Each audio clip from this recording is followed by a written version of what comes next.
Thank you, Mr. Chairman. President Biden and the ATF purposely decided to put a plan together to take millions of law-abiding citizens and turn them into felons after May 31st, just like that, through a rule on stabilizing braces, which is nearly a total ban. This action, despite prior guidance from the ATF, Mr. Bosco, as you testified earlier, to the contrary. Does that sound crazy? Of course it does, but this is just another day in Joe Biden's America. Inaction by this body is sanctioning a lawfully established good actor in the community, your company, Mr. Bosco.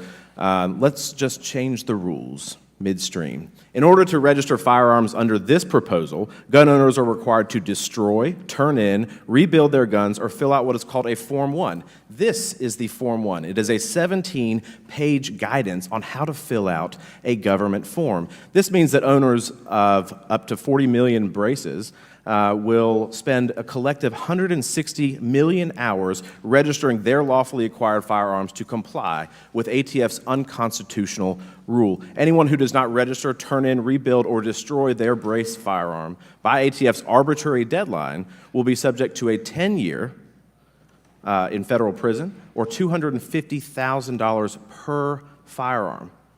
These aren't illegal guns. These are lawfully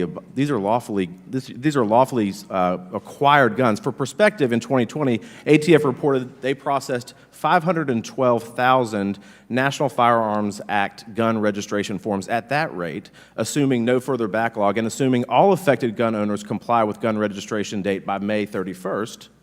It would take the ATF over 78 years to process all of the pistol registration forms. The ATF is proposing regulations they aren't even capable of handling. Ms. Swearer, who is in charge of making the rules, making law in the United States of America? That would be Congress.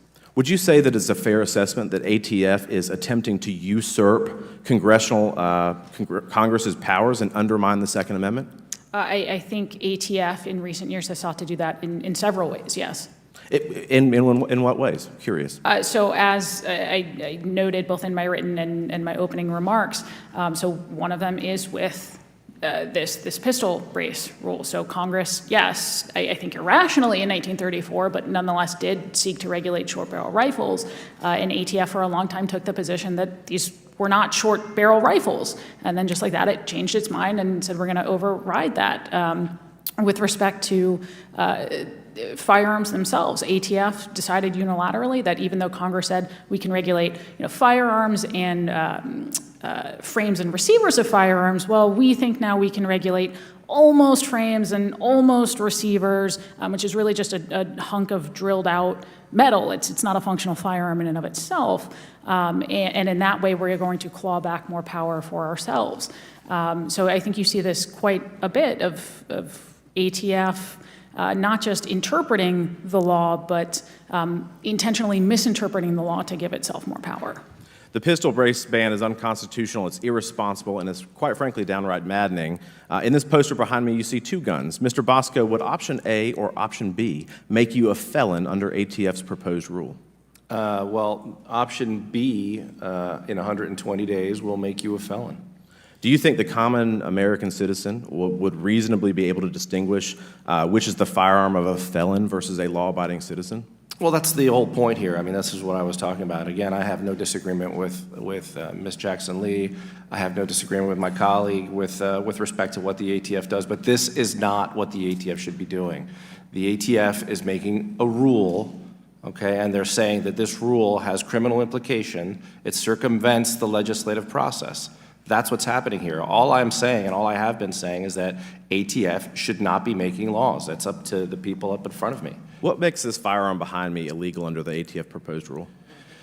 Well, essentially what they're saying, after 10 years of saying the opposite, is that the piece of plastic attached to the back of that firearm, which is a piece of rubber with two flaps and a strap, is now a stock similar to the one in A.